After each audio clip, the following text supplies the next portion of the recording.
इस्लाम जिंदाबाद, इस्लाम जिंदाबाद, गलबा इस्लाम, गलबा इस्लाम, इस्लाम जिंदाबाद, इस्लाम जिंदाबाद, गलबा इस्लाम, गलबा इस्लाम, गलबा इस्लाम। Assalamu alaikum, que la paix soit sur vous ainsi que sur votre famille et vos proches. Nous nous retrouvons aujourd'hui pour cette première vidéo de cette grande thématique qui s'appelle Furusiyya.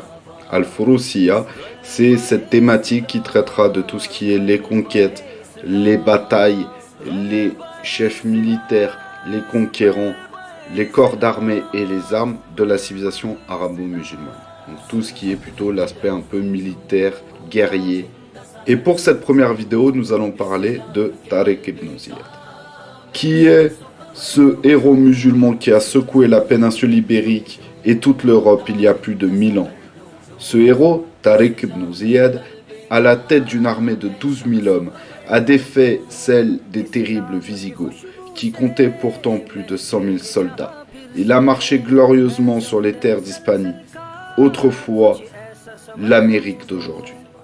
Ce fut le début d'une ère qui perdura plus de 800 ans dans la majestueuse province musulmane d'Al-Andalus. Qui est ce Tariq ibn Ziyad? D'où vient-il? Et comment a-t-il pu réaliser un tel exploit?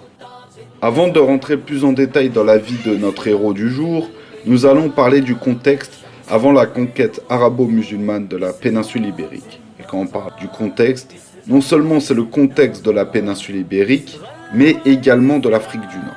Ce qu'il faut comprendre, c'est que entre le 3e et le 1er siècle avant l'ère chrétienne, l'Empire romain prit doucement le contrôle sur la région, avant que l'empereur Vespasien ne finisse par appliquer la loi romaine dans l'ensemble de ce qui sera appelé par la suite l'Hispanie.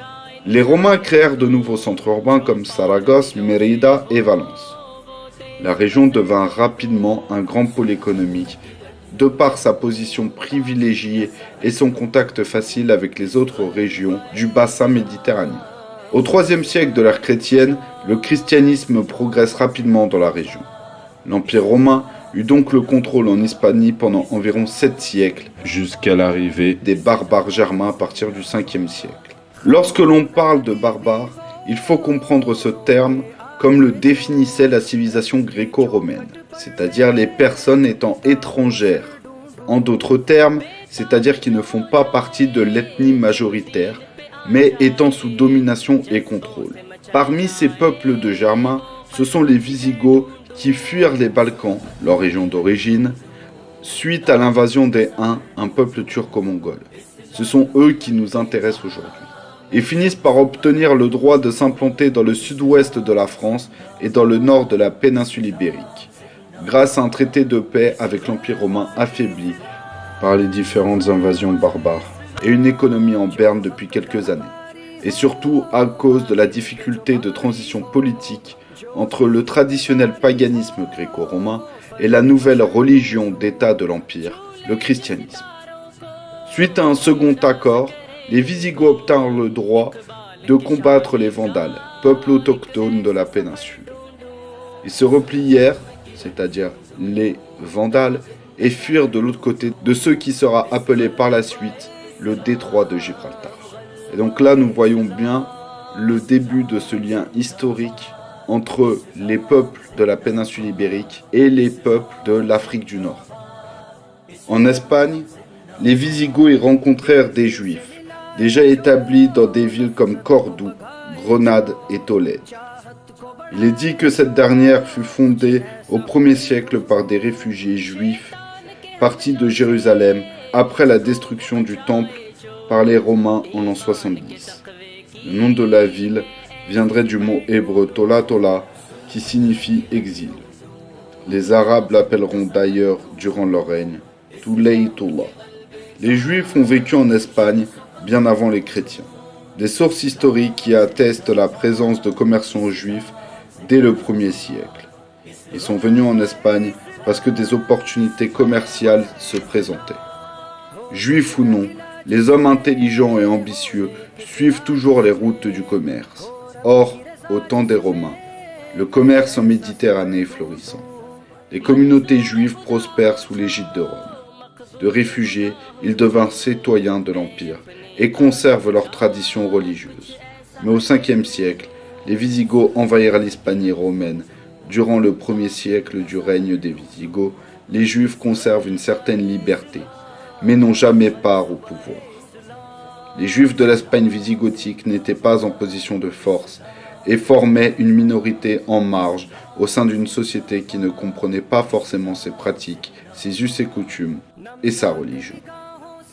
Vers la fin du 6e siècle, les tensions religieuses éclatent en violence.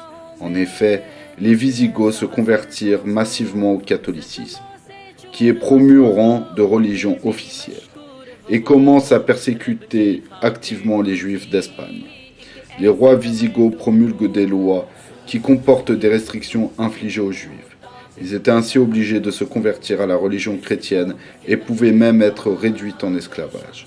Les grands théologiens catholiques de l'époque comparaient le judaïsme à une tumeur cancéreuse qui devait être détruite avant qu'elle n'affecte le reste du corps chrétien. Pendant ce temps, en Arabie, au 7e siècle de l'ère chrétienne, l'islam fut révélé au prophète Mohammed alayhi salatu wassalam. L'islam grandit et unit les tribus arabes sous sa bannière. À la mort du prophète alayhi salatu wassalam, puis la fin des califes Rashidun radiyallahu anhum, une nouvelle dynastie, les Omeyyades, prirent le pouvoir. Les conquêtes arabes du Cham et de l'Égypte continuèrent et atteignirent rapidement l'Ifriqiya et l'ensemble de l'Afrique du Nord.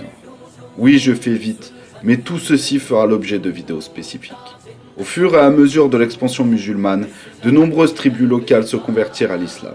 Ces tribus, appelées berbères par les Grecs, sont connues localement sous le nom d'Amazirs. Leur origine anthropologique serait un mélange des peuples sahéliens et sémites, notamment phéniciens, suite à l'implantation de comptoirs commerciaux. En se convertissant, ces tribus devinrent des sujets de l'Empire islamique. De plus, ils furent parfaitement intégrés dans la société arabo-musulmane, ainsi que dans son armée, leur qualité militaire étant rapidement reconnue par les autorités musulmanes suite à quelques conflits avec certaines tribus. Ce nouveau corps de l'armée musulmane sera fortement utile pour la suite de l'expansion omeyyade, notamment sous le contrôle de 2 commandants dont la foi, la stratégie, la force et le charisme créera une des civilisations les plus riches et prospères d'Europe occidentale, Al-Andalus. Mais revenons sur la conversion et l'intégration des Berbères dans la société arabo-musulmane. Al-Walid Ier a de grandes ambitions pour son empire. C'est ainsi que 3 ans après l'avènement du calife en 708, le général Moussa ibn Nusayr est nommé gouverneur d'Ifriqiya, devenue indépendante de l'Égypte. Né vers 640 à Hébron en Palestine, durant le califat de l'émir des croyants Omar ibn al-Khattab radiyallahu anhu, Moussa ibn Nusayr al-Lahmi figure parmi les suiveurs, c'est-à-dire la génération qui vient après les compagnons du prophète sallallahu alayhi wa sallam, appelés en arabe at-Tabi'a. Moussa ibn Nusayr est issu d'une grande famille irakienne. Son père Nusayr était gardien du calife Muawiyah ibn Abi Sufyan. C'était donc un proche de la dynastie omeyyade. Avant de devenir général omeyyade et gouverneur de l'Ifriqiya, Moussa ibn Nusayr se distingue sur le plan militaire et politique. Sous le calife Muawiyah ibn Abi Sufyan, radiyallahu anhu, c'est lui qui mène les assauts contre Chypre et d'autres îles avoisinantes. Sous l'autorité de Abdelaziz ibn Marwan, en l'an 703, il connaît déjà des victoires en Ifriqiya. Il marche sur Barqa et conquiert Derna, 2 territoires de l'actuelle Libye. C'est ce même Abdelaziz qui nomme Moussa ibn Nusayr à son poste de gouverneur d'Ifriqiya. Après être devenu gouverneur de la région, Moussa ibn Nusayr a dû rapidement contrer certaines révoltes de tribus locales, en plus de s'opposer aux forces byzantines en présence. Moussa ibn Nusayr a l'habileté de pratiquer une large politique d'assimilation, faisant entrer des berbères dans l'armée et leur confiant des postes de commandement. Il nomme ainsi un de ses lieutenants gouverneur de Tanger. Il s'agit de Tariq ibn Ziyad, un berbère né musulman. Nous verrons dans la seconde partie que l'origine de Tariq ibn Ziyad, rahimahullah, est sujette à divergences. Tanger représentait le bastion des Berbères et leur ville la plus importante. Avant de devenir gouverneur de cette ville, Tariq était à la tête de cette armée conquérante. En prenant la ville, de nombreux Berbères se sont convertis à l'islam. En réalité, Tariq est un héros musulman bien avant la conquête de l'Espagne. Il a sillonné le Maghreb aux côtés de Moussa ibn Nusayr jusqu'à la prise de Tanger. On disait même de lui qu'aucune armée sous ses ordres ne perdait de bataille. Voici ce qui conclut cette première partie remise en contexte de la péninsule ibérique et de l'Afrique du Nord avant la conquête de l'Espagne en 712. Dans la seconde partie, nous rentrerons plus en détail sur la biographie, les origines et la personnalité de Tariq ibn Ziyad. Voici ce qui conclut cette vidéo. Je tiens à remercier comme d'habitude tous les frères qui ont participé à l'identité visuelle de cette chaîne, c'est-à-dire les frères du collectif Ummatek, le frère Enlight AI et un autre frère qui s'est occupé de faire quelques miniatures. Je tiens également à remercier le frère qui s'est occupé, lui par contre, de toute la partie identité sonore de la chaîne et qui me mixe tous les sons de mes vidéos pour avoir la meilleure qualité possible. Si vous avez apprécié cette vidéo, n'oubliez pas de liker, partager et commenter. C'est très important pour le référencement et donner plus de visibilité à ce projet de remise en avant de l'histoire arabo-musulmane. Second point, si vous ne souhaitez louper aucune des prochaines vidéos, je vous invite à vous abonner et à activer la cloche. Je vous mets en description de cette vidéo tous mes réseaux sociaux. Je vous mets également l'adresse mail de contact pour toute question, correction ou contact que vous pouvez faire avec moi. Si vous souhaitez ne rater aucune future vidéo et notamment la seconde partie de la biographie de Tariq ibn Ziyad, abonnez-vous et activez la cloche de toutes les notifications. Barakallahu fikum. Assalamu alaikum wa rahmatullah.